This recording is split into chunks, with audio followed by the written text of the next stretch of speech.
Welcome to the GHQ Crew podcast, where we hit bombs, throw daggers, and these two boys here have a ton of swagger.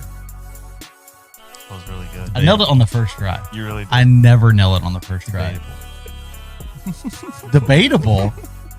Is swagger not a good word anymore? This is a great... See, I knew this was where this would go. I knew Mr. Cool over here would be like, nah. The issue is, like, they let me say it, and then they rebut it once we're live. Then they bust your balls after. They're just like, no, that's not good. That's not good. How else should I have said it? No, that was great. Is swagger no longer a good word? It's fine. I just don't know if I would describe myself as Swaggy? Yeah. How would you describe yourself, Rich? 6'3", single. Oh. All the ladies out Ready there. to mingle? Ready to mingle. Nah, probably not. No.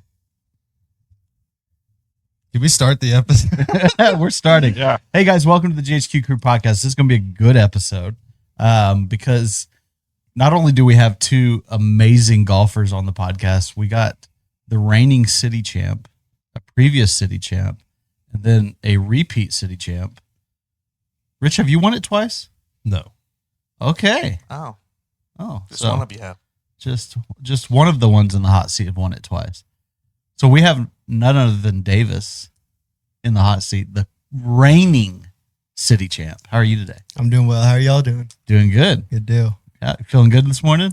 Feeling great. Game's feeling great, obviously. It is. You're hitting the ball good? Trying to, it was a good few weeks there where everything was just syncing up real nice. And yeah, game feels really nice right now. Heck yeah. Then we got a repeat customer, Rich Houston, over there. How are you feeling? I'm good. Runner-up at City this year. He's feeling 6'3". He's feeling 6'3" Yeah. and single. And swaggy. I don't think he's feeling swaggy. He's not feeling swaggy. He don't look like he's feeling swaggy this morning. That earpiece looks like it's about to fall out of his ear. The pink says otherwise. The pink, of course. That shirt is awesome. How many of those do you have? I didn't know this was going to be my wardrobe was going to be the topic today. Hey, if you're sponsored by MasterCard and I'm not Ralph sponsored. Oh. Well, here's some more crickets for you, folks. Yep. We were actually at a tournament this summer, and he comes out the first day wearing one of those shirts. That's a pretty cool shirt. Yeah. Comes out the next day, another one of those shirts. Uh-huh. Man, that's random. Two sponsored shirts. Third day, another one of those shirts. And I'm like, Rich, where'd you get those from? He was like, my sponsors, man. So Fourth day, another one of those shirts. And every single time I've seen him this summer, which is like 30 days, he's worn a different one of those shirts. So I don't have 30 shirts. okay, but to be fair, I've seen you go a whole week of work with a different one on every day. I bought enough for work. Oh, so you just found these shirts and bought them? Yes. Awesome. I like it. I want some. Where'd you get it? eBay. My man. Everything. eBay. Yeah. It's the Houston Hey, motto. listen, this guy orders a can of soup. It's from eBay. You know? That's true. Hey, It's a we great need a point. gallon of Tour milk. issue soup. eBay.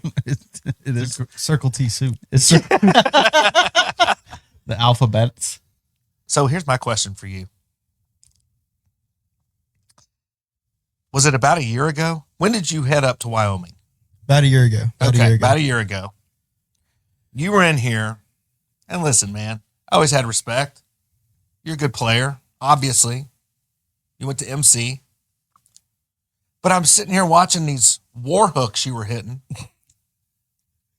And bro, now you hit it like nothing I've ever seen.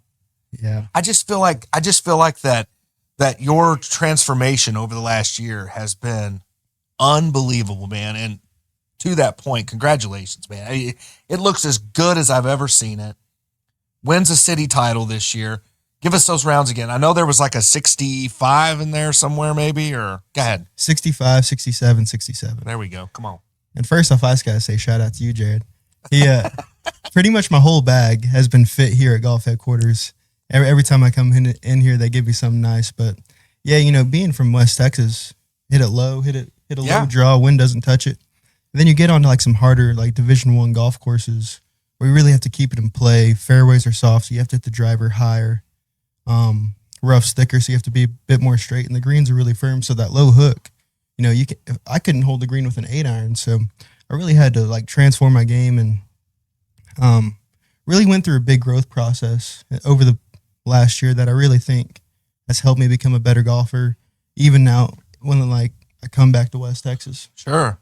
I mean, was that a difficult transition, or did you? I mean, obviously you're super talented, but was that something that took you a long time to really refine? Yeah, for sure. I made some pretty significant changes to my clubs. I had to loft all my irons, so like my 8 irons now like a 9 iron. Interesting. And like that helped a little bit for sure, but I had to change the way I swung the golf club. Like I've been swinging the golf club the same way for the past 15 years. Yeah. And so changing it took a lot of work, a lot of hours on the range. And I still don't hit it as high as everyone else, but it's enough where it's manageable. And it took a year. Like I'd say it's the right height for Yeah, your for style sure. for sure. I love the window you have now. yeah, just right there. Yeah. It was a tough year. I didn't play. I played in every tournament, but I was the 5th guy. And I'd count 1 round, 2 rounds, but I never really put together a full tournament. But you could kind of see like it was getting like a little bit better every single time like I got onto the golf course, onto a tournament. And I feel like this summer was where it really like it really turned the corner, and I really started playing really good golf. Yeah. Golf that I felt like was consistent, and I could compete on big boy golf courses, something that I couldn't do in previous years. Well, I think you have, I know I look up to him a ton, but I think you have a great mentor as well. I Mhm. mean, Rick Gasser, I don't know if it gets much better than that guy. It And he'll does. push you, bro. He will, Like he won't let you get away with Nothing. halfway doing nothing. for sure. Yeah, I mean, Mr. Gasser, I mean, first off, just the most generous and humble guy ever, always looking to help people out. But, you know, he expects excellence because that's what his whole life has been. He's so successful because he doesn't let anyone take any shortcuts. And with that, it makes you work harder. Like you just don't want to let him down. you Yeah. know? Like it's not even so much that he gets on you. It's more so like, man, this guy's done so much for me. This guy's taken me under his wing, brought me up to Wyoming where I've been able to do all these cool, incredible things. Like I can't let him down. I don't have any other choice but to succeed and work hard and try to get myself out of this rut. But yeah, I mean, just what an incredible guy. There's no one else like him. Just like a true godsend for sure. I love the way you framed that about excellence. You know, I think so many people get excellence and perfection Mhm. kind of messed up, but it's the constant pursuit of perfection, For sure. right? Which is excellence. And that's what Rick does demand. And by the way, it's everybody, Mm-hmm. which makes him so special. It makes him such a unique guy. And you're exactly right. It comes more from the heart of, my gosh, if I disappoint this dude that I see living such a cool life, and it's not about money, it's not about, you know, any of that other stuff. It's about how he lives day in and day out. And I think the greatest mark of a man that's been successful is that from a monetary standpoint or from his things standpoint, you would never know. Mm-hmm. For sure. Like if Mr. Gasser walked up out of nowhere and you didn't know him, you wouldn't know that have no idea. he's got plenty of assets, Mhm. right? Because his character's so high. And bro, that's what I see in you. You're just a real high character guy. And I haven't seen anybody, not to crap on you in any way, shape, or form. That's a very good thing that you're such a high character guy. But everybody on that team, man, seems to be a real high character guy. For sure. Would you agree with that? And is that something that, I mean, that's kind of what they look for, right? 100%. At Wyoming, character and academics are really like at the forefront more than like other teams. And, you know, that means we might lose like a really good player that, you know, might be a cancer. Like he might shoot 65, but, you know, if he doesn't get along with us, the team, Wyoming's a little unique. We're only Americans. which is like really unique in college golf. We look for people with high moral characters where they don't have to be as hands-on. And every single teammate I've had in college, I've really, really enjoyed. That's one thing that's been great at Midland and Wyoming that both coaches have seemed to have is like a good feel for who the right fit is for the team. And like, it's hard. I'm sure it's hard for them to like turn down some players, but they've been able to consistently over the past 20 years at Wyoming to bring in really good players, really good dudes, guys that like are team focused, team oriented, get their work done in the classroom, which allows us to do all these really cool and exciting things. So, yeah, they're great. They're great at figuring out moral character and seeing who the right fit is for the team. That's awesome. Yeah. I mean, and that goes right in line with what Rick said that day. And it's just so cool to see how that's translated down to the players. Now, have you pitched Rich at all? Man, so the thing is, right, we only have 8 players. Like it's a hard set number like other teams like other teams have like a fluctuation of players. But we're hard set on 8. Like that's a number the university gives us. So I wasn't even supposed to go to Wyoming. I was actually committed to another school the whole spring of my sophomore year. Which school? Oklahoma City University. Okay. It was going to be cool to go there and have a good time, and I was really excited to go there. And I kind of started playing better that spring, played really nicely in nationals, and that's when Mr. Gasser contacted us. He was like, we just had a guy jump in the transfer portal. I was wondering if you wanted to be a Cowboy. So we talked a little bit. We had some conversation there, and it was so late into the summer. I actually didn't go on a visit. I went up to Laramie sight unseen. Just a West Texas kid hopping in my car, driving 12 hours, and that was the first time I ever saw Laramie. Was around this time last year. Trusting Mr. Gasser. So, no doubt, just understanding that, sometimes you just have to take a leap of faith, and that's what I did, and it's been the best decision of my life. Has your faith grown?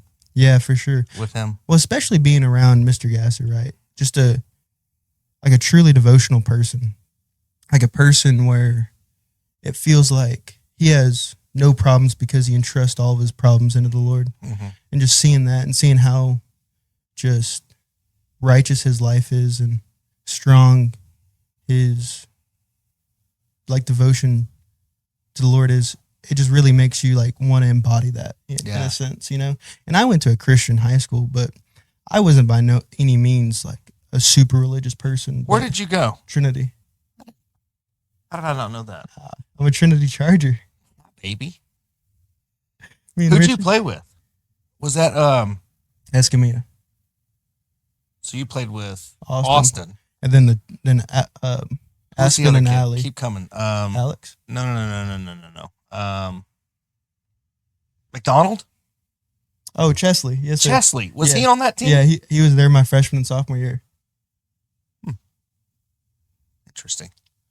That kid, side note for Chesley, he can kick the crap out of a football. Oh, yeah. He kicks it 60 yards. It's unbelievable. It's the craziest thing I've ever seen. I watched him play football. I was my 8th grade year because I don't think he played his junior or senior year. My 8th grade year when he was a sophomore.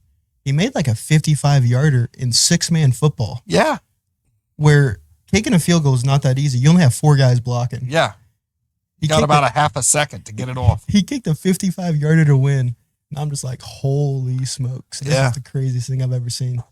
Could he play golf too? Oh, yeah. He won state my sophomore year. Yeah. Chesley could go. Heck yeah. Still, he ended up going up to A&M. And he's pursuing engineering, I believe. Yeah. Greg, his daddy, Yep. still comes in quite a bit. I love those guys, but yeah, he hasn't played in a few years, and he came in was this summer, I believe, maybe it was the summer before last, and I got the opportunity to do a little fitting with him. He still hits it great, man. Yeah, he doesn't play much, but so here's my question, Rich. Would you go to Wyoming? Yeah, I don't see why not. I mean, would you do it? Well, yeah. So, Davis, are you gonna like pitch this to Mr. Gasser? I mean, it's I kind of where I will. was going with this. I will. I'll give him a call right It's after a little this. late now, yeah. I don't think it'll work out. You don't think you could just make it happen? Are you out of eligibility?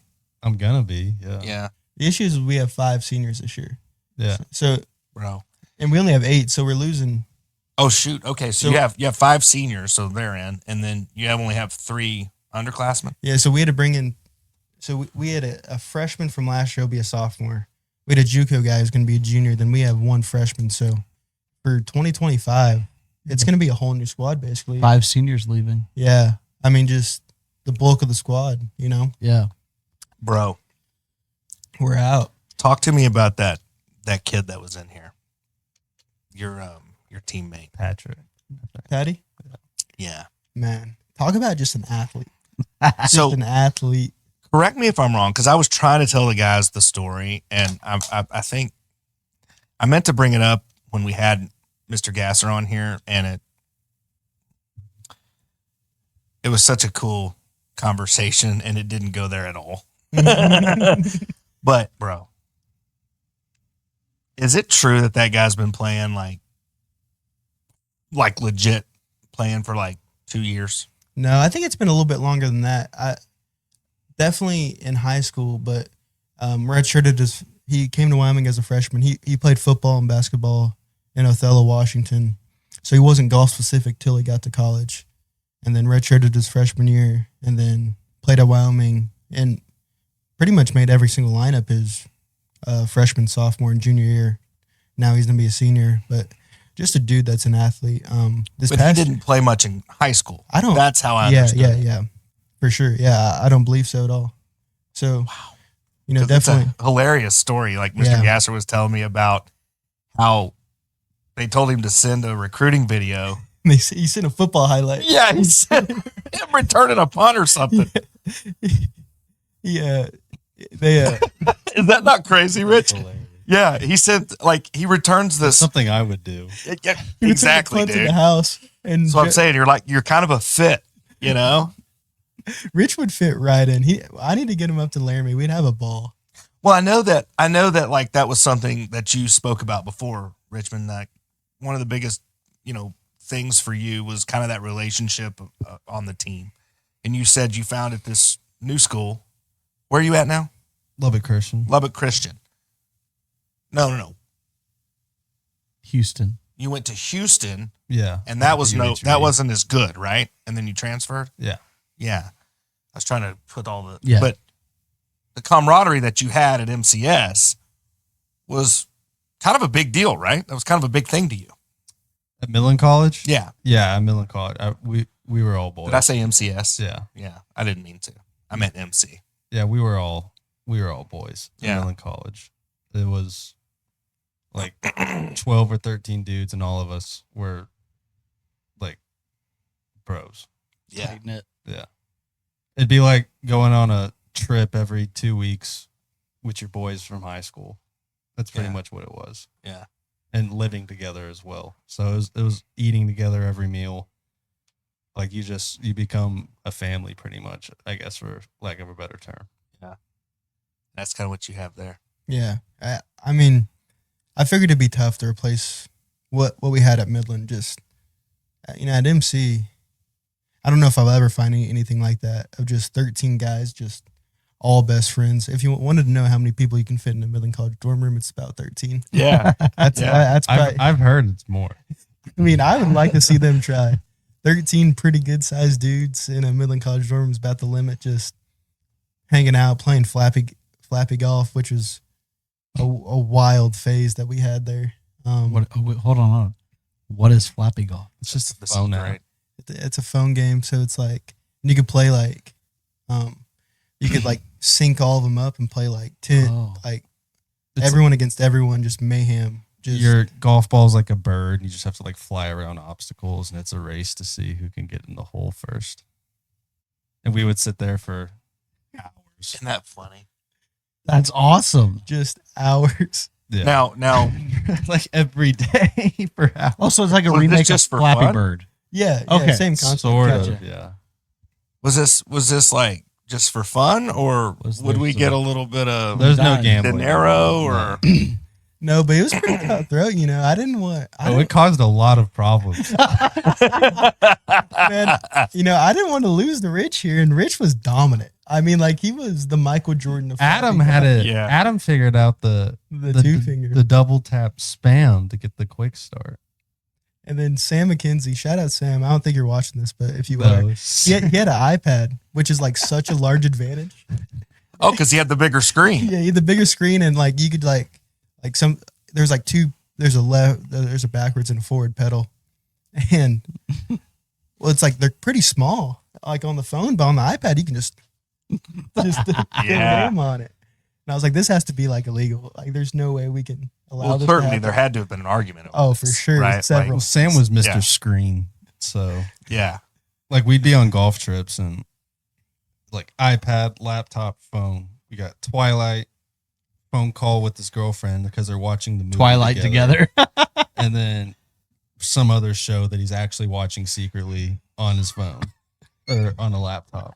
He's really not paying attention to Twilight at all. No, And he did it like anytime you walked in the room, like him and Adam lived together, and like you'd always just like we would always just go to people's rooms to hang out just for fun, like not to do anything, just like I'm bored. Let's see what they're doing. Every time you walk in, Sam's got like 3 or 4 screens up and running. This guy. he was a different cat, man. He was a funny dude. He was so funny, man. Well, I mean, the point is right, like those relationships are super important, and they also help kind of, garner the success that I think everybody's looking for, right? I mean, if you're to Richie's point earlier, if, he went into a place where it was more me orientated as opposed to team orientated. And actually, I think I brought this up on a podcast that'll air pretty soon with maybe Riley.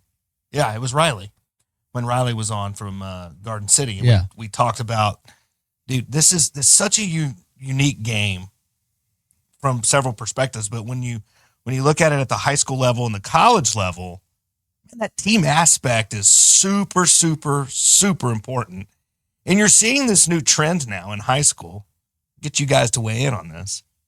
But you're seeing this new trend in high school where either, the number 1, 2 person, they may not even play in the fall. They'll show up for, a couple of larger events, maybe in the spring. Certainly the regional events and the state events and stuff, they'll play in that. But the rest of the time, they're not with their team. They're doing their own thing. They're playing this tournament here or this tournament there and DFW or wherever, trying to get exposure instead of playing with their team. And I would say that there's mixed emotions about that amongst people. I'm old school. I say it's BS. You shouldn't be allowed to get away with that. No, it is. You agree? Yeah. Yeah, I mean, there's plenty of tournaments in the summer where you can go compete for yourself. But I think competing for like something else, something bigger than yourself, like your high school. Like I wanted so bad to win for my team or to win for Midland College or to win for Wyoming. Like I wanted to compete well for the guys. I mean, like you play for your guys for 8 months and you get into the summer, it's kind of easy. It's right. Like, like I'm just playing for myself now. Like, Yeah. like You there's don't not have the that- pressure of, making sure that Those kids also never pan out. Yeah. Like, Ever. There was one kid, I won't say his name or where he's from, but I played with him at Ranchland in a high school tournament my sophomore year. And like he said, this is my last year playing high school events. I'm only going to focus on AJGAs. And he shot 80 at Ranchland. I beat him by like 12. bah. And now he doesn't even, I think he was committed to OU at one point, and then that fell through. We went to another school, and now he doesn't even play golf anymore. Like I think it's just important to realize and understand that you're playing for something bigger than yourself. Like if Midland College was a 4-year, I'd 100% still be there without a doubt. Yeah. Sure. Same for you. Yeah, don't get me wrong. Wyoming's like the best thing that's ever happened to me, but like at that time, I mean, MC was my life. Like, Yeah. I was real apprehensive about coming to MC at first. I wanted to get out of Midland. Yeah. You weren't even supposed to go to Midland College either. Yeah, I forgot about that's that. another story. I just had bad luck for the schools I originally committed to. So I was going to go to St. Edward's at first. I committed there my junior year. That was obviously 2020 Where is that? in Austin. It was a Okay. D2 in Austin. And I was going to go to school there. It's where Richmond's brother went. And I wake up from a nap in like April of 2020 from a text from the coach. He's like, hey, like, since COVID, like the school's pulling our funding, like they're canceling the golf program. And so now, Rich. and so I've That's gone through like hilarious. most of the recruiting process knowing I'm going to go here. I put all my eggs in one basket. And at this point, there's no tournaments scheduled for the summer. Like tournaments were canceled. And I was like, man, I am up a creek without a paddle here. Like this is bad. And I wound up playing pretty good that summer and getting to go to Midland. And I mean, it's just like every single setback's like brought me to somewhere just even better, which has been just an incredible journey. Yeah. You know, my point to bringing up the team stuff is this game already from a personal standpoint. I'm sure you guys can attest to this. It's such a life lesson game.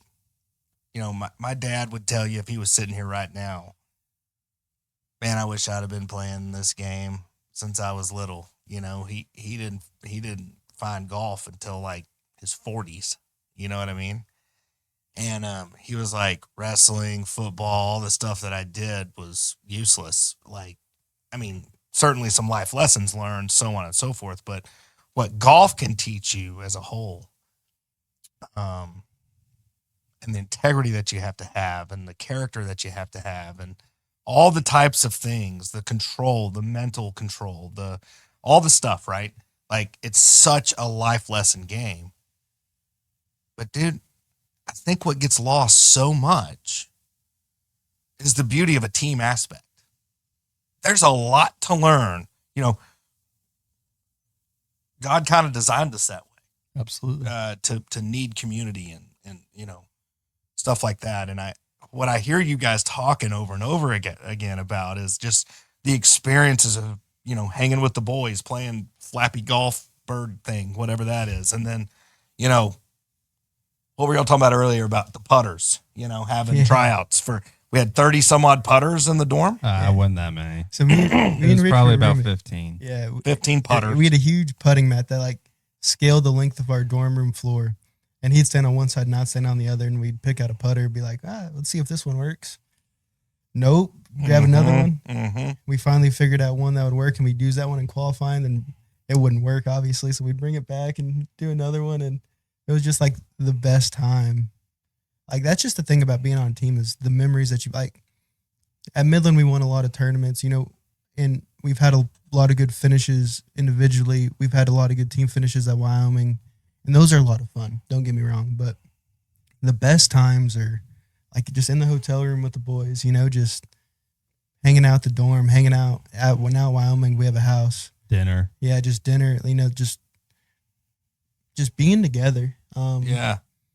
And just having each other around for support, because college golf's tough. There's a lot of ups, but there's a whole bunch of downs too. And having someone there like right next to you that's going through the same thing is really nice, especially having people that have been in the downs and now are on the ups that can like kind of help you push you through that.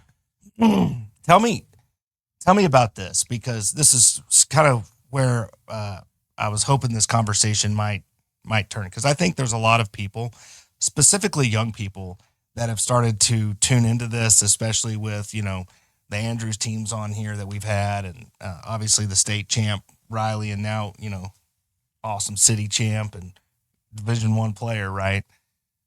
What exactly would you guys say when we're talking about like the camaraderie and the memories and all this stuff, right?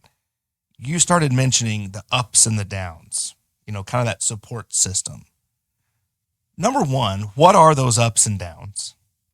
And also, both of you guys kind of talk about your journey about, you know, from leaving here to Wyoming. Because I know, like, you know, obviously, Rich, yours was from here to Houston, and then now we're talking about Lubbock. But I mean, dude, 12 hours, Wyoming. Holy crap! There's so many kiddos that I've heard talk about, and even their parents maybe, about being nervous about leaving home, and I think that's a very natural thing. But this camaraderie you're talking about, that's got to help. 100%. Well, I was nervous when I first went up to Wyoming, not because of like the new spot, because I didn't know anyone, right? Like I knew Mr. Gasser, who lives in Midland, obviously, and I'd met Joe once, the head coach. I actually met him out here in Midland whenever they were playing in MIT. But like the moment I get there, just meeting them all, they were just so nice and so welcoming and just really, really good dudes. And I kind of just like slipped right in there and like didn't really miss a beat with them. And I think that was the great part about going to Wyoming, is just being around like a bunch of really, really good dudes. And you've met a few of them, like guys that are super humble and want to help and just want to be like really competitive as a team, but also pick each other up off the ground like when it's all said and done. So I think that's why being at Wyoming's been super helpful. And I'd say like if you're looking to go to play college golf, you never really know what you're going to get until you get there. Sometimes you just have to jump head first in and just see where it leaves you. Well, in college golf recruiting, guys, do you get the opportunity to like meet the team, You can go on a visit. like on visits and stuff? I've never been on a visit. Me either. Actually, I just kind of, yeah, seems good. Sign. Yeah. So when you drove up to Wyoming, that you drove up there to begin, like you didn't go up Yeah. there to visit, you just went. I just went, yeah. I loaded up my car. I had a little turtle on the top of my car, like a little storage compartment. Yeah, and we just took off at 3 a.m. one day and got there around 3 and unpacked, found my room in the house, and found the rest of the boys and just like started from there. I mean, it was just a crazy experience. Walked in the door and was just apart right away. Yeah, I'm like, this is our house already. Walked right in, found my room. I was just Didn't and miss just a started beat. started my new life. It was kind of a surreal experience. It's cool. Just meeting everyone for the first time, seeing everything for the first time. Yeah. I had no idea what Laramie looked like. Well, what gave you the courage to do that, man? I don't know if it's courage per se or just more like believing in Mr. Gasser. I guess that would be like without him, I wouldn't have gone to Wyoming. But just the way he talked about it and the way that he not necessarily pitched it to me, but like told me how things were going to be. It just made you believe in him and believe in the program and believe what the things that they were doing there. And it just made me confident that I could fit in there. And really, I didn't really have many worries, except I really didn't have any worries. In all honesty, I just was excited to get there and meet the guys and all that. So I'd say There is a big courage that goes with it, though, bro. You Like, get used to it. you know what I'm saying? Like, Yeah. I'm telling you, I've talked to so many that are just apprehensive to even try it, to even go, to Dallas. I mean, you get You used know? to it, dude. Yeah. You get used to showing up and just whatever happens. And Like I said, I never went on a visit to Victoria. You just show up. Here's your dorm. It's where you're gonna live. But I Here's think the calf. Here's what you're gonna eat. look at it from the other side too. Is if Mr. Gasser wasn't involved and it was just the coach you'd met one time, he said, "Come on out." Would you have took that jump? Would you have just got in your car, loaded up, and went? probably not, in all honesty. It's because there was somebody in Mr. Gasser who was completely trustworthy that said, "Hey, come to Wyoming, give it a shot." But you knew Mr. Gasser, and you're like, Mhm. "Well, he's perfectly trustworthy. I'm going Yeah. to take a jump and trust that he's telling the truth." For sure. Yeah, Because I'd known him for several years. Didn't really get close to him until that summer where I went up. But me and his son went to school together. He was a few years older than me, but like I knew him. Me and Rich were both involved in the junior jacks when he owned the jackalope. So Yeah. like we have been, and obviously in the golf community. So we'd been like in touch with one another, and I knew him, and I had a lot of great respect for him. So it almost felt like this guy that I have so much respect for believes in me and believes Yeah. that I can make an impact on this program. Like I have no other choice but to take it and try to be the best version of myself I can for him. Sure. So, Rich, you're saying you get used to it. Yeah. I want you to talk about this a little bit, fellas, because I'm telling you definitively, there's a ton of high school kids out there that either settle, don't go where maybe they're being called to go, right? And some just, quite frankly, are too afraid, period. So they'll settle for not playing golf at all and just go to school that's close to home and, speak to that, because I personally believe you're going to be way better off for it. For sure. I know he is. I mean, I see him and just his growth. I get to be privy to that daily. Goes without saying, I don't want to get his head too big, but super proud of Rich and how much growth he's had. And just, you see it in his game, but you also see it just like in his day-to-day activities, right? 100%. So what does that look like for you? You said you just get used to it. You've kind of always had that, whatever, bro. Well, let's do this. the opportunities you get, or the opportunities, there's no changing them. Like if you get an opportunity, that's it. You either take it or you don't. And if you don't take any, it's whatever. Like it's not going to happen. So you kind of you get used to taking the opportunities you get and just seeing what happens with them, and it starts in high school. Like, here's the course you're going to play. Like, yeah, if you got to choose what tournament you would play, you'd probably choose a different one, but the coach chooses. He tells you where to go, and you just, you go do it. Here's your hotel room. It may not, if you chose a hotel, you might choose a different one, but he chose the Super 8 next to the interstate. So you just Right. get used to it.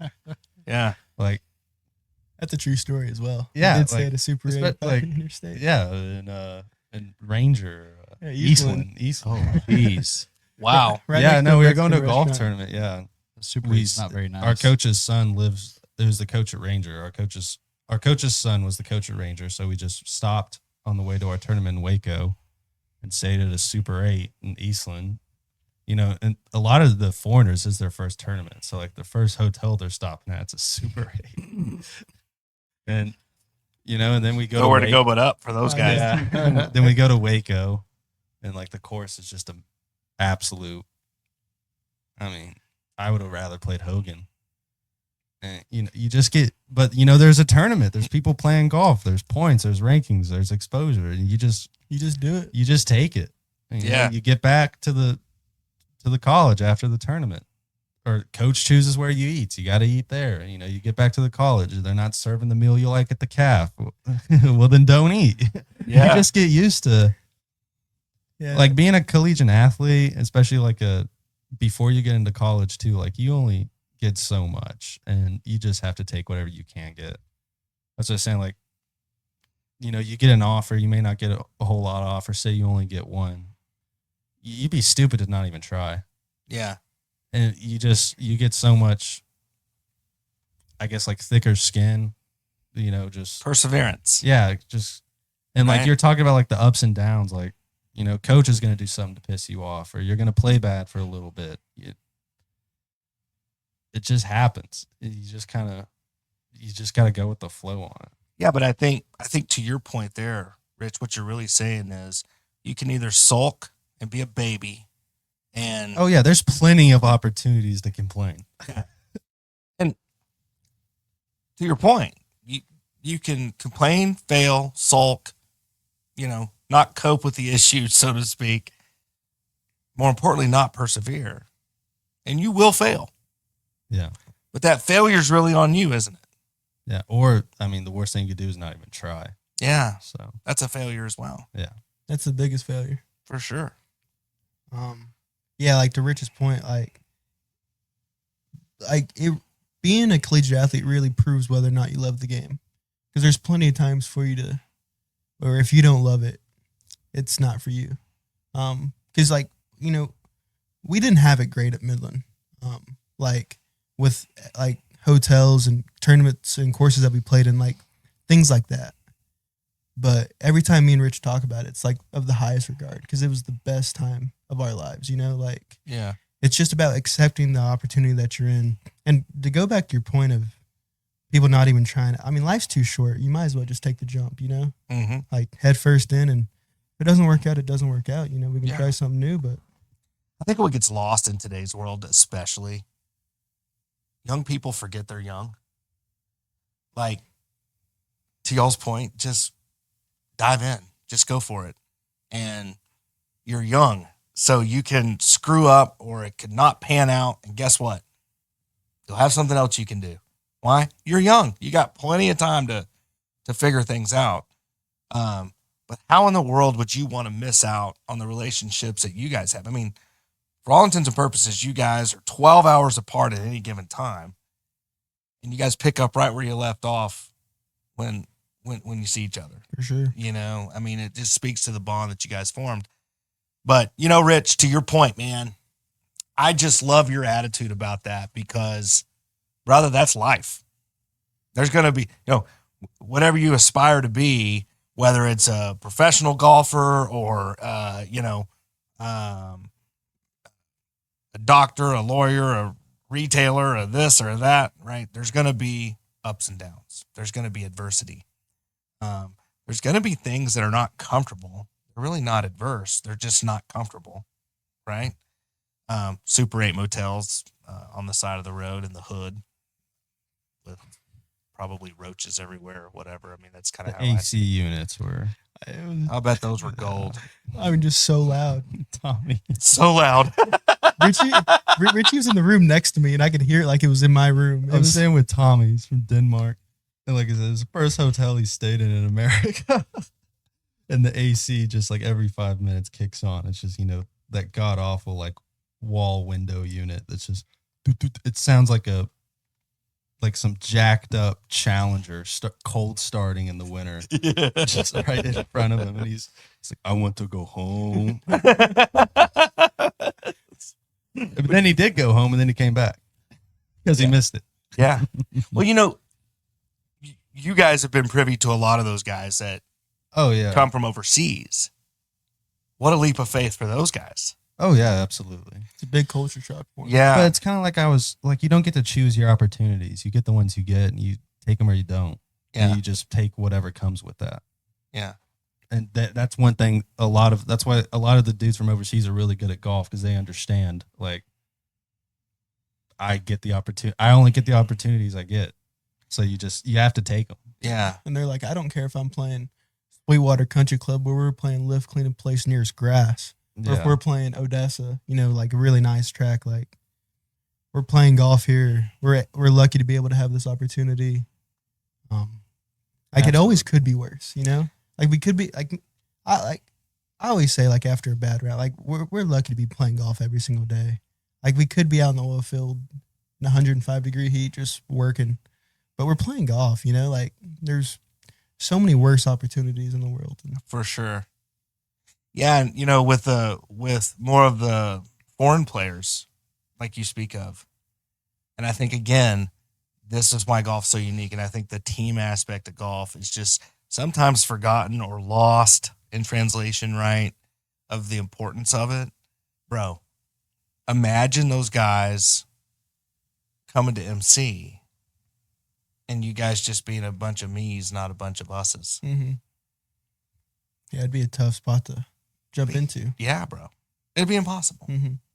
Unless you were just a freak, like what was that kid's name? He was so good. He's playing professionally now. He was at MC. I think he played with Z. Wicks. Yeah, David Wicks. Wicks. Dave, yeah. Golly. Stronger man. than an ox. That guy was so dope. But, you know,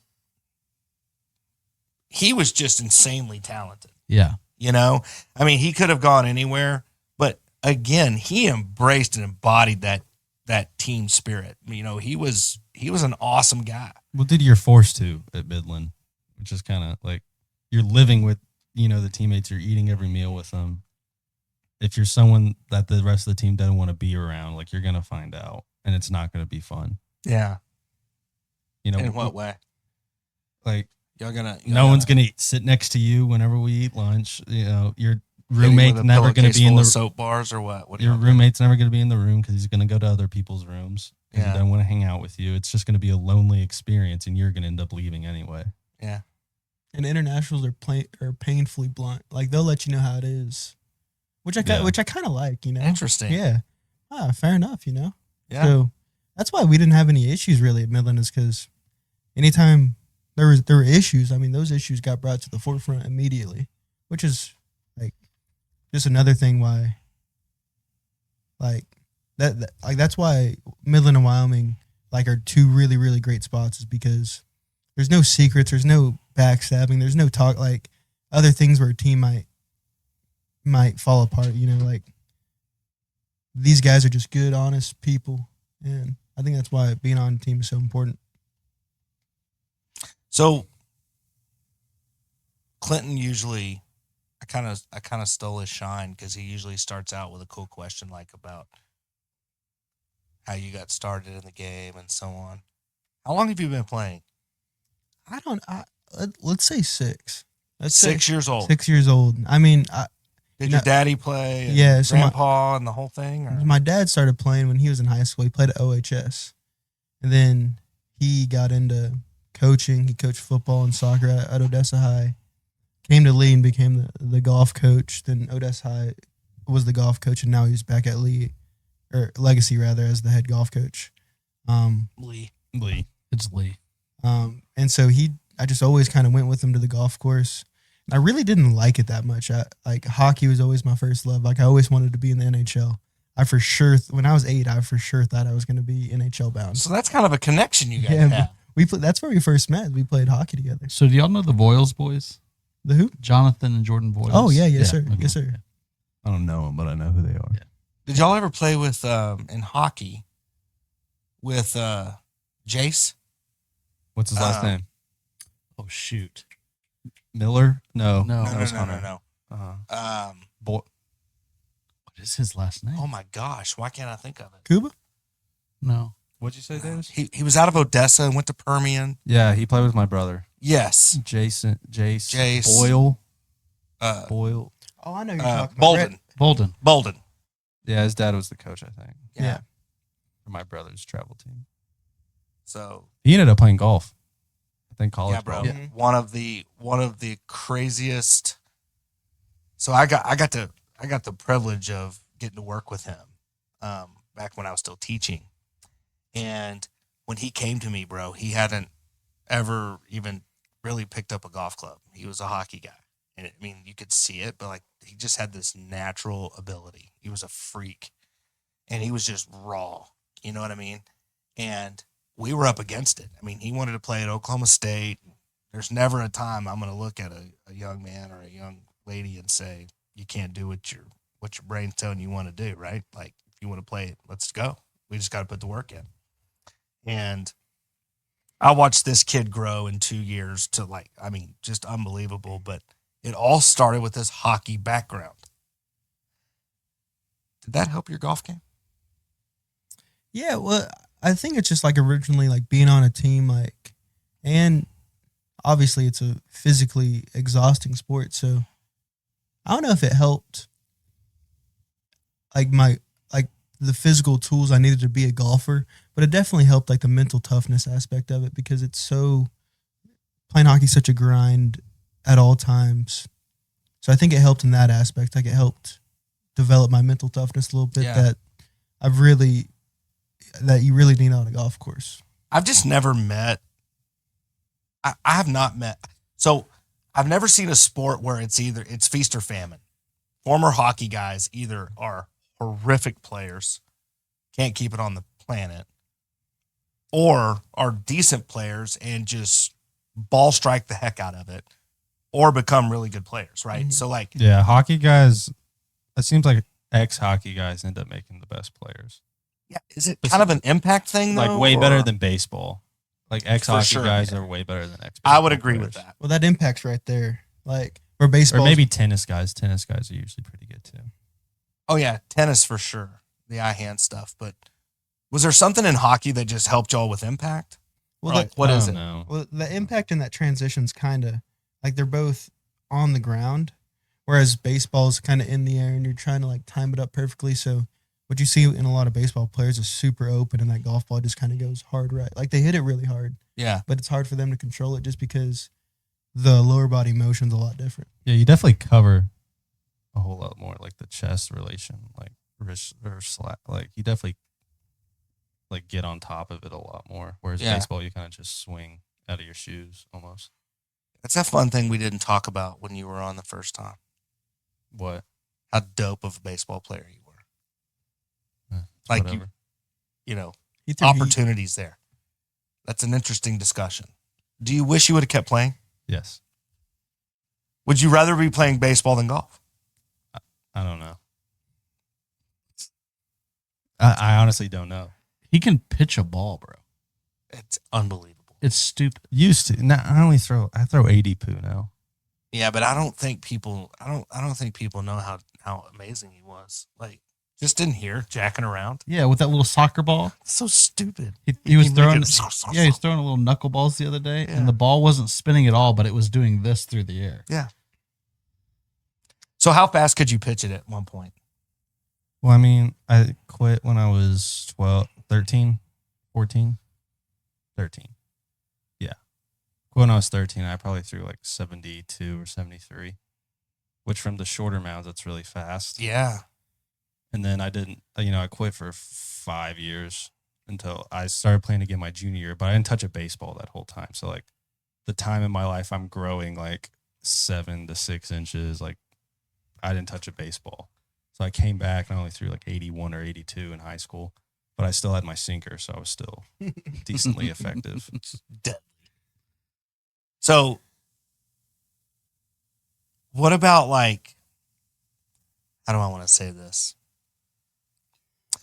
What about like from the hitting perspective in baseball? Were you worried? Like, did you stop playing because you were worried about it affecting the golf swing? Like, were you No. that much into golf, or were you just done with baseball at the time? No, I don't know. For some reason, I got this stupid idea I needed to focus on one sport. Yeah. And that didn't even last long because I started playing basketball right after that. Which, by the way, Davis, I don't know if you know this, but Richie used to Me give. and Dave ball. Yeah, We played pickup against the girls basketball team at Millen College. dominated him. I mean, yeah, like we worked 21-4. Yeah. But then we'd go like full court, and our cardiovascular systems aren't nearly as good as they used to. No, yeah. We had to. We're more of a 3-point line and in kind of Yeah. team, you know, we're like half yeah. court team. just half take it court. back out. We'll pop back in. Yeah. But us, JT, Pittman, Bladen, all teammates our freshman year, we'd go 4-on-4 and just All the Americans. yeah. For whatever reason, you know, internationals are like we play pickup soccer. They're really good, but they don't know how to jump. No. Like legitimately, like I can't like They lack a lot of normal Upward skill. mobility and just general athletic ability. Really? but they're really It's good at soccer. unbelievable. It's How are they so good unbelievable. at golf? You know? A lot of golf balls hit. Yeah. Because for the most part, they're all one sport athletes. Like me and Rich played 3 sports in high school, but they only played golf, and they've only played golf since they were 10. He played 5, so 5 back sports? up, bro. Come on, cut. What'd you play? Ran track, played football, basketball, golf, and baseball. Oh, I didn't realize you were a track star. I ran the 800. Could You you would beat be Bryce able Hoppel? I mean, probably. I don't think you could give me a 400-meter head start. No, I don't think I I could beat bet. I bet if he ran an 800, you could probably put me at now. Probably you could put me at like 500 meters, and it'd get close. A 500-meter head start. 300 meter head start. Like I run a 5, he runs an 8. Gotcha. It'd Hoppel probably be catch you. close. I didn't know you ran track. Yeah, I used to be a lot skinnier. You could hula hoop through a Cheerio. He took the words right out of my mouth. He used to be skinnier. So, dude, like, you know that Better shape. when Coach used to work here from MC, the basketball coach, Oh, Raph? Coach Raff, Yes, sir. Rich on the daily, on the reg, was busting his chops, asking him for a tryout. telling him he could beat every guy I on didn't the ask team. him for a tryout. I was just letting him know. I didn't want a tryout. I wanted a spot. Yeah. Well, that's the thing. Like Raph would always come walk in and watch our pickup games, and Richie's just, just like has a jelly package of like Steph Curry. Raph's just standing there like this, just real impressed. Impressed is the word. I would say impressed. He certainly didn't sound impressed. Well, no, because he knows me as like a goofball. Because up here at the shop, I'm like a goofball, and he just like, I don't know, like if you have what it takes to like get Actually serious into it. And I was like, dude, like you don't even know. like if it's a competitive game, it's life or death. Yeah. Like I was known in high school for like, because I wasn't very fast, I wasn't very strong, I couldn't jump very high. I was known for like a dominant physical presence. Like I took kids out of games because I boxed them out so hard. Like I'm pretty sure I gave people like femur contusions. Femur contusions. Because it wasn't like a normal box out. Like it was a hip check into the boards. Yeah, like, baby. I tried to hurt kids. That's the when I most was random boxing out. injury. That's the most random injury I've ever heard. Well, Yeah. I mean, that's Femur right where contusion. you're Yeah. throwing your bun right into their thigh. Yeah, man. And I literally we were playing Big Spring. I boxed this one kid out and he limped off the court. Were you like, It was their best player too. I was like, see ya. yeah, late? Who's guarding me now, cuz? See ya. Yeah, Big Rich. But no, yeah, so he did offer me a tryout. Did you go? No. I talked all that game. You didn't even go for the tryout. No, because I play golf. play golf. But I let him know, like, if he was ever like, had some injuries and he just needed a dude to sit in the corner and shoot threes, like, hey, put me in, Raph. He's gonna play good defense and he'll knock down the corner three. So Yeah. I You think- ever need an enforcer for femur contusions? Well, there's no enforcing I'm there. dudes who are 7 foot and I'm 6'3". It's just not gonna 6'3" is a good size, though, man. work. That's Not a in good shooting guard junior size. college basketball. I don't know. Huh? Our shooting guard's a million. Our basketball team was good. We didn't have a guy under 6'5". that JUCO basketball, man, there's some dogs. I mean, all it is D1 kids who aren't smart enough to go Division I. Yeah, but there were also a couple MC teams in there, which they were not dogs. Oh yeah, They Oh, were not yeah, good. probably so. They were not good. like our freshman year, we didn't have the sauce. We weren't. Oh, really yeah, our good. freshman year we were trash, but our sophomore year, those boys, Yeah. they knew how to get down. I know Raph would always talk about, like, I loved talking coaching with him and stuff. Basketball was my first love. That's the game I loved more than anything. And so I loved just sitting and listening to him kind of talk about what that next level's like. And it was fascinating to me. And I think that's what's kind of hidden with both you guys. Both of you guys have such a just laid back exterior, right? But internally, it's on. Like you have this really high competitiveness within both of you. Like if you heard Rich talk about the city, when it was over, it was like, it's over. But I know he was coming for you on Sunday. for sure. Bro, I was trying to keep it on the planet. You know what I'm saying? Like I know, but even still, right? Like I know you were struggling a little bit, but like you were coming. You were giving him everything you had. After 7 holes, it was pretty much over. Yeah. I was trying to get to within 3 going into the back 9. If I could be 3 down going into the back 9, a lot can happen from there. And I was 5 back going into the day. And Dave starts out 5 under through 5. So I didn't. What was your mindset? Well, I'd been in that position before, right? With like a big, like a 5-shot lead going into the final day, and I've kind of stumbled out the gates and had to really fight hard on the back 9. So I was like, first 5 holes out of Quail, there's some birdie opportunities there. Obviously, with two reachable par 5s, a couple short par 4s. I parred 1, a birdie 2, which is a good hold, and got a really nice kick on 3. Like I hit it like 20 feet right, and it.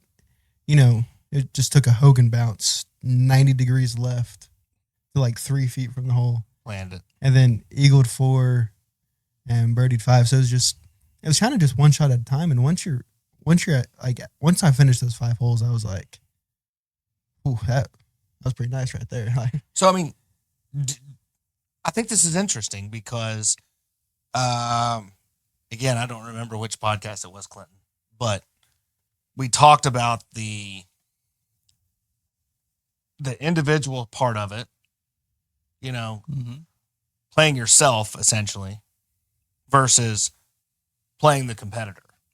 And remember, I told that story about Josh Duckworth. And You told that with Riley and that was Emmy. with Riley Yep. and Emmy. Okay. So now I'm going to tell it with you guys. Yes, sir.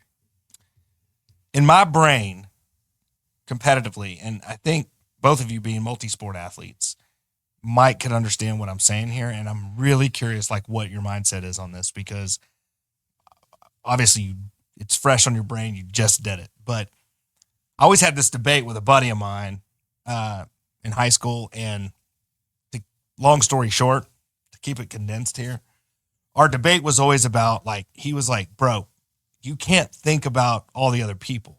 Like, you just got to go, it's you versus the golf course. That's it. Like, you can't take, but my argument was always, Josh, you can say that till you're blue in the face, bro. But if you're playing in my group or I'm playing, you know, to try to catch you in a golf tournament, that's all I'm thinking about is catching you and smashing you. Because if I beat you, then obviously I win. Mm-hmm. He's like, okay, good luck with that. And what I found with golf is 9 times out of 10, his way was right. What are your thoughts? Well, I think if you're chasing someone, it's, you know, you're obviously trying to catch him and you're playing against him. But the one thing that I've really struggled with when I was like in that position prior was when I'd a lead, I was trying to just hold on to the lead. Like I was playing against them, like I was trying to make bogeys of their pars or pars of their birdies. But this time it was more of the mindset like I was going to just play my game. I was 11 under through 2 rounds, so I knew I was playing good. If it doesn't work out for me today, it doesn't work out for me today, you know? If Rich came back and got me, that's just it. But I'm going to do it my way. I'm not going to play scared. I'm not going to play with cowardice in my heart. Like, I'm going to attack every single hole like I had been doing. And, you know, if it didn't work out, it didn't work out. But that's just kind of how I attack. So he wasn't even in your brain at all. No, obviously. You knew he was there. Yeah, and I knew he was there, and we were riding in the same. We were just having a good time, but I was just really focused on trying to hit some golf shots. Yeah. And just kind of play with a certain freeness that that normally works out for me for the better. Sure.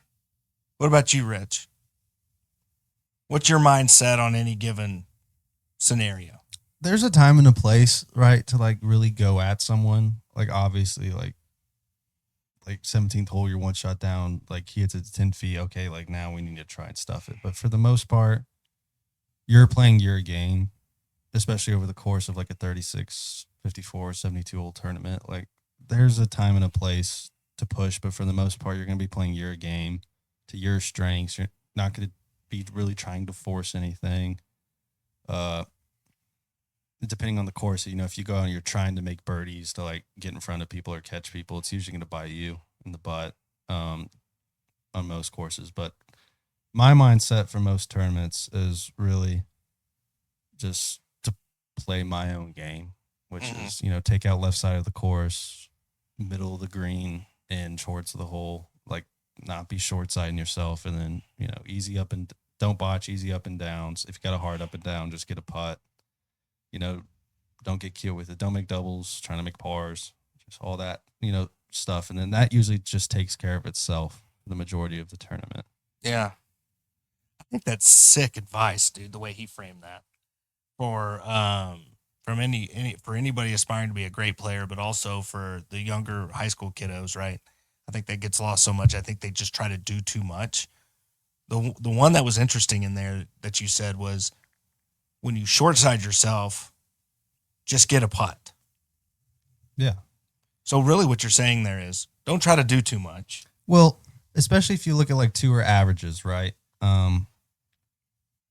Like the way they frame it is once you get outside of like 4 or 5 feet, your make percentage drops drastically.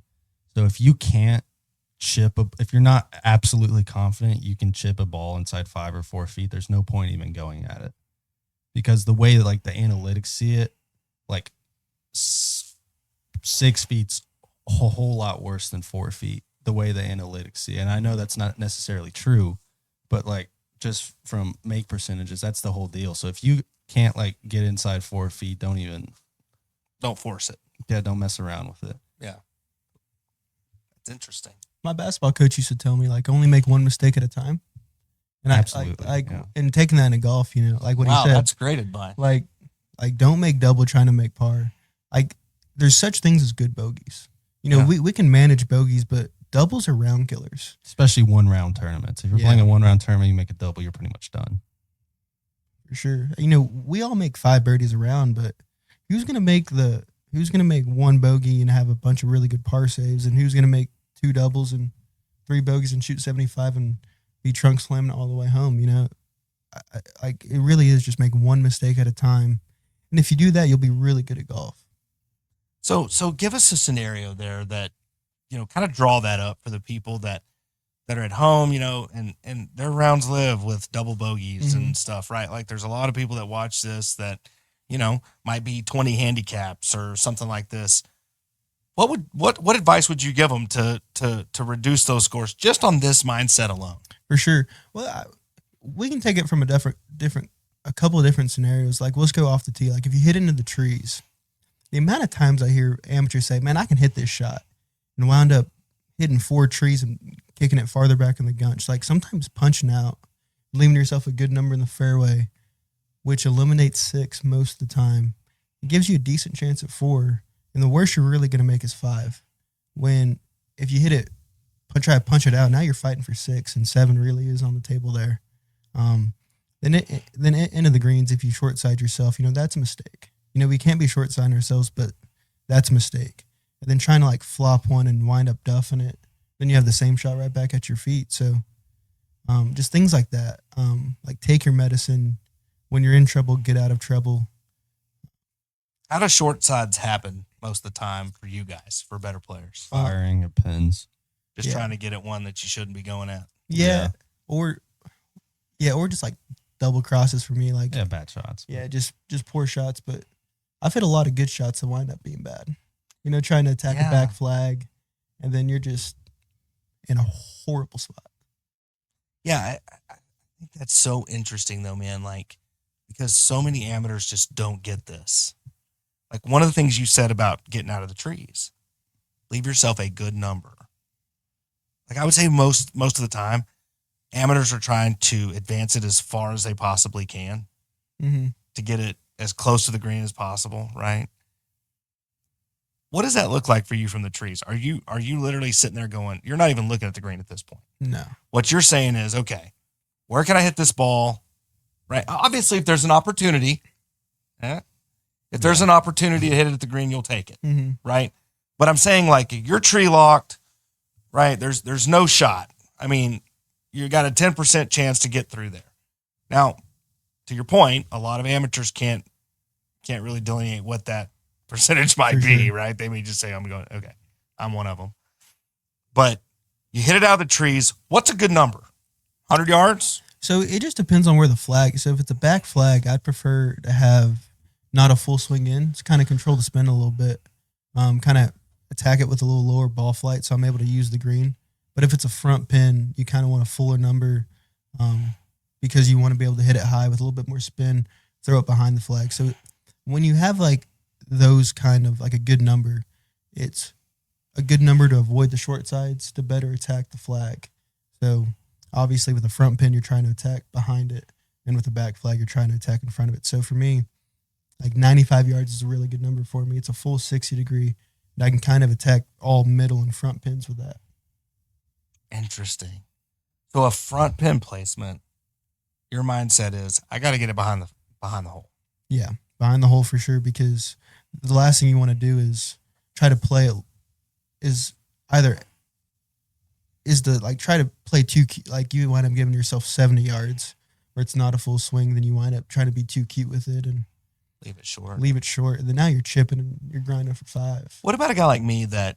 So this, I mean, what you're saying to me is like speaking to me from a personal game level. Like, I don't spin the ball a whole lot, so like throwing it behind a pin is just not. What would you tell me for a front pin placement? Like, what should I do if I'm not a big spinner of the ball? Mm-hmm. I know it's not going to spin back a ton. Should my aim point still be slightly behind the hole there? Yeah. Am I trying to hit it like, if it's 90 yards, should I think, 93, 94, something like that? For sure. Well, if you don't, I mean, I'd give yourself a little bit of room. You could even play at 90 and, just take the downhill 20 footer. Yeah. The Scott Fawcett, who runs Decade Golf, has done like a lot of really good research on it.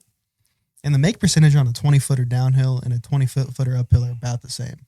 Like, the 3-putt percentages are a little bit different. So you kind of have to. How do you guys know these percentages? This is sick. I just research and. Yeah, you also learn it too. Do your coaches kind of make y'all do that, or is this something you've just learned on your own? Coaches, and I mean, just so Mr. Gasser, we talk about it a lot, being on the strong side, making aggressive swings to conservative targets. Like, that's like a huge thing that we talk about. So like, we would talk about those numbers all the time and kind of how to avoid making bogeys. And I think what you're saying is, or both of you are saying, if it's a front pin, don't hit it short. Yeah. You'd rather be long. Depends. But I think the way like, that they're saying it is so much more powerful. Sure. most As opposed to courses, saying don't hit it short. Yeah. Like, don't short side yourself. most courses and most holes, long's dead. Yeah. On most courses. So like short's usually manageable unless it is like a certain situation where short's really bad and long's manageable, right? But for the most part, you're going to make more par putts than you are going to be chipping in for par. And you're going to make more birdie putts than you are when you're chipping in. You'd rather be over the pin. Mm-hmm. Yes. Well, and even front flags. Towards the middle of the green relative to the pin. Sure. Yeah. And that was the thing that, like, the middle of the green never moves. That's what Billy, you guys, I think, did an interview with Billy. Billy always harps on that. The center of the green never moves. And I used to think it was so stupid. I was like, Billy, I'm a flag hunter, like, yeah. I just want to, I'm a savage. I just want to attack flags, make birdies, man. Daggers. Yeah. Daggers all day. And then I get to Wyoming and, we're playing courses where the pins are 3 paces on, 3 paces off the left, like tucked like crazy. And I try to attack them. Next thing you know, I'm making bogey from the center of the fairway with a 9-iron in my hand. And we just can't be having that. So, Is that one that Gasser will lose his mind on? I mean, yes and no. Like, he won't tell it to you, but, when he's standing with you, like helping you with a shot, and he tells you like a specific target to aim at to best give you an opportunity, and you kind of defy him and like go, yeah, left flag, I'm going to hit a 5-yard draw into that thing and just pull hook it. It really grinds his gears. Just because, yeah, it's just a stupid mistake. You're just making bogey for no reason there. I wonder if like from a larger view for him,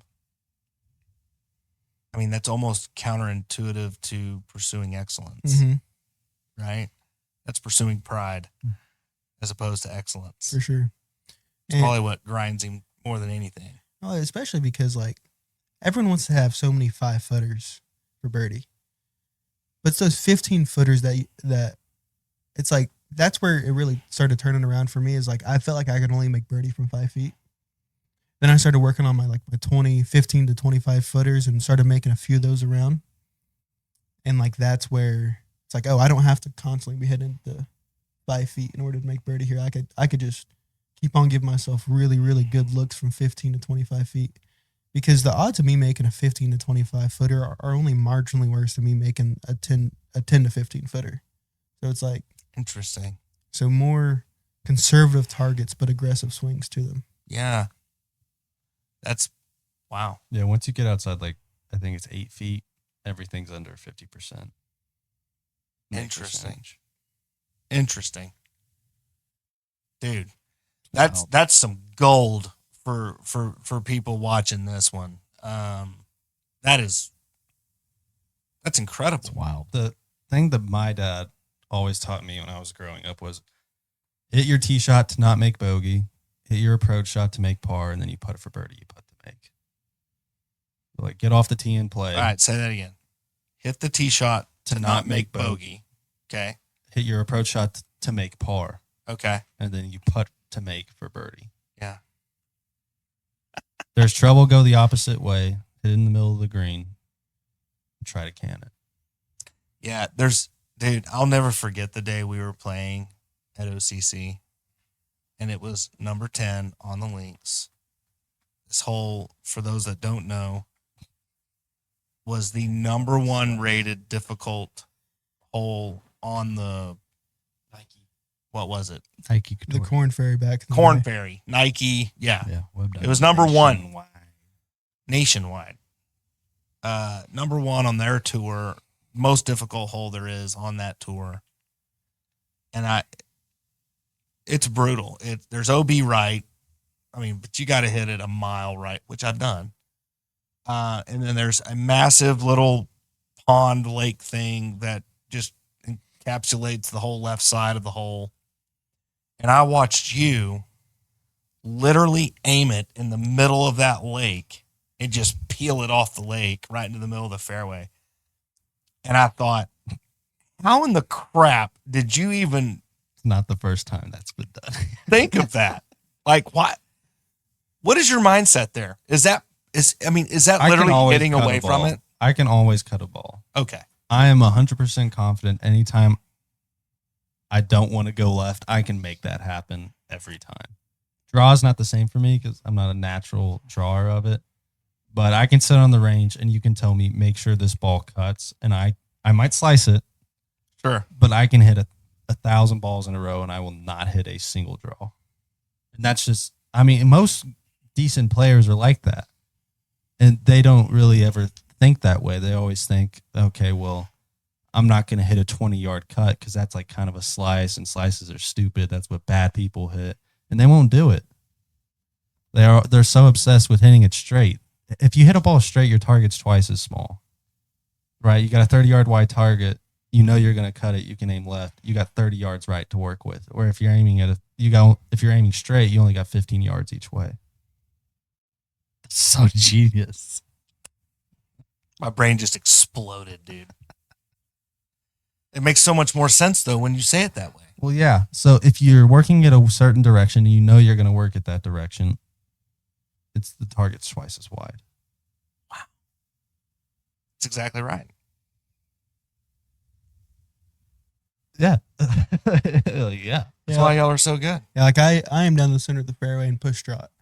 So it's always, Yeah. I know it's Starts gonna. at right side. So He's even got if it left does, side to work so with. it'll push. If it stays right there, it's right side of the fairway. If it draws, it's center, and if it overdraws, it's left side of the fairway. So to your point, dude, like that was the thing. Like when I had the privilege of getting to do a fitting with you just not too long ago, Mhm. and dude, that's the thing that I noticed. Like I always just thought you drew the ball, that but and it wasn't this fitting, this previous one. The Like I'd driver. seen you hit it, Yeah. with the driver previous, but what impressed me the most, man, is you did like on command. You said, okay, I want to see what this does if I cut it. So your natural shot shape is what it is. It's that draw shot shape. But you also have that command now where you can hit that. For sure. I think that's what I've seen as far as being like the biggest. I hate to use the word improvement, but but it is. I mean the flight dynamics are just way better, For sure. and your scores are showing it. Yeah, I always like most people, like a lot of the really good, like older players especially, say they only want to turn the ball one way, and I get that, but I also want to have the opportunity to hit a fade if I like really need to hit a higher, softer shot, and not just be like constricted by only having one shot shape. So When you don't want to have to force that shot either, for right? Sure.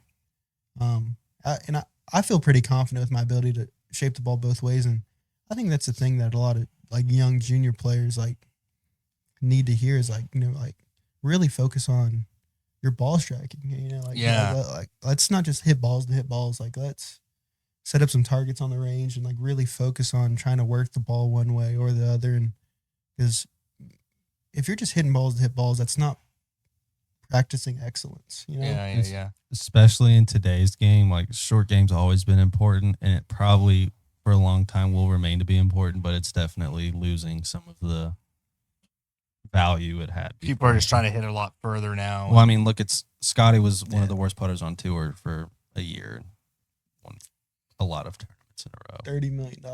And if you Never look at put a lick. if you look at the top 10 players in the world, they're pretty much all top 10 ball strikers in the world and all top 10 strokes gained off tee. I mean, Interesting. now it's becoming, with how easy drivers are to hit now and how not punishing they are, it's becoming driver wedge fest at pretty much every level in the game. Like Greg had the putting yips our freshman year of college, and he was the #1 player in the nation, not even close.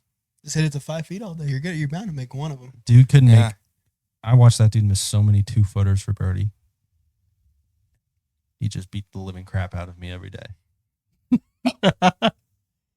I think one of the biggest things that I hear both of you saying, and I think this is something for the junior golfers, to your point, Davis, is like the imagination. Mm-hmm.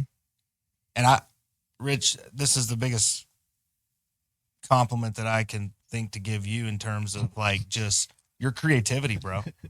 Like, it's so creative what this guy thinks about. I've seen this guy hit the most absurd shots.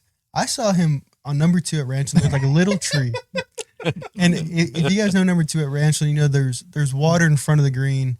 He's probably got 160 yards here. And he hit it in the tree where he can't hit it right-handed.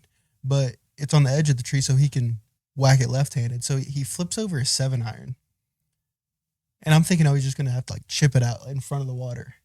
Dude takes a full swing and just pure strikes it right at the flag. Hits it like 25 foot. I'm like, that's a better shot than I can hit right-handed. Like, right now. It was the most absurd shot, and the fact that, and that's the thing about Rich, right? Is like, me and him kind of grew up like the same, like just like playing, like just hitting shots, you know, like being creative. And I feel like a lot of creativity is being lost now. Like, guys are just being coached at such an early age that, you know, that they're just hitting the same shot. Like if you want a guy that can hit a 5-yard draw, I mean, there's 100 of them, but that's not what golf is. Golf is a bunch of challenges where you have to hit a bunch of different shots. And I feel like guys are just kind of losing that sense of creativity that makes golf so much fun.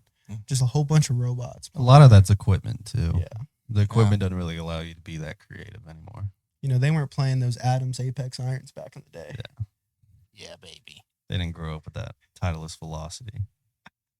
Bro, probably one of the most wise things I've heard anybody say on here was what you just said about the obsession with hitting it straight.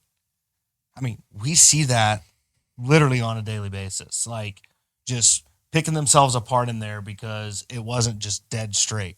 Like, I literally dealt a buddy of mine yesterday, Jeff Kramer, great player, but he's sitting here like upset with this little 5-yard block.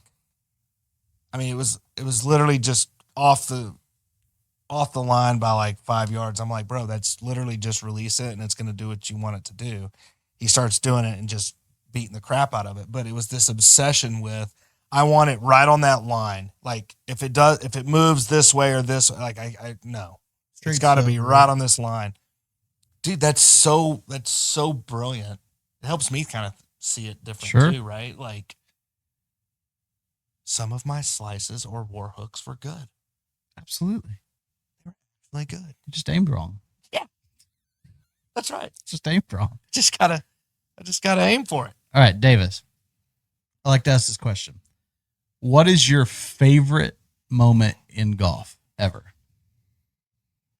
Like personally, not something you've seen, but He might have just said it. The lefty. I think that might be like you know, I won a bunch of tournaments. The teams won a bunch of tournaments. I've never felt more joy on the golf course than watching Richmond pull out his Srixon 7-iron, flip it over left-handed, and make the most beautiful, gorgeous golf swing I've ever seen. Yeah. The 20. I'm just standing there with my mouth open like this, like. And y'all know Richie was like, "What? Like, what's up?" And I was like, "Dog." Yeah. What's up? He acted like nothing happened. I was like, "That's a best." There was a golf tree I've in the ever way seen." that I had to go over, so I didn't see. I was like, "That's the best golf shot I've ever seen in my life." I'll allow it, but what's something personally? Probably playing like not one specific moment, but just playing golf with my dad. Like, Yeah. that's always been like a fun time, and just like good memories to like fall back on. I'd say in particular, my dad lives on the links at OCC, number 7.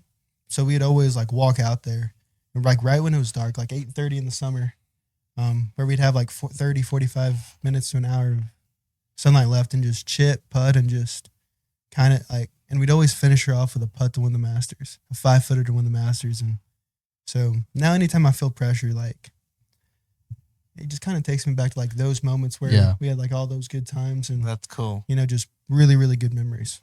Awesome. That's super special. That's Yeah. awesome. Those are things you can't replace. No, for sure. Rich has already answered this question, has he? He has.